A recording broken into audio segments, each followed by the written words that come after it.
सॉफ्टवेअरवरती स्वतः काम केलेलं असल्यामुळे तो फरक पडतो. तर राईट.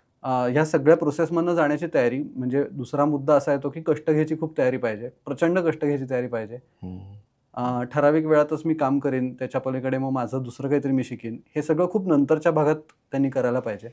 सो पहिल्यांदा कष्ट करायची तयारी, अमाप कष्ट करायची तयारी ठेवून त्याच्यानंतर विचारांना मर्यादा न घालता आपण विचार करता आले पाहिजेत.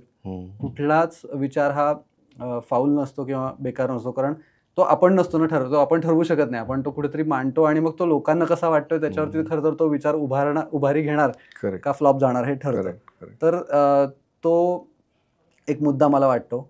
त्याच्यानंतर अजून एक महत्त्वाचं म्हणजे तुमचं क्रिएटिव्ह एक्सप्रेशन तुम्ही कोणत्या माध्यमातून नेहमी पाहत असताना तुम्हाला पटकन समजतं. सो ते जर का सापडलं तर त्यातूनही काहीतरी करता येऊ शकतं. कधी-कधी ॲनिमेटेड फिल्म्स लोकांना आवडतात. काही लोकांना त्या फिल्म्स नाही आवडत. त्यांना ते रुक्ष वाटतं. त्यांना माणसंच बघायला आवडतात.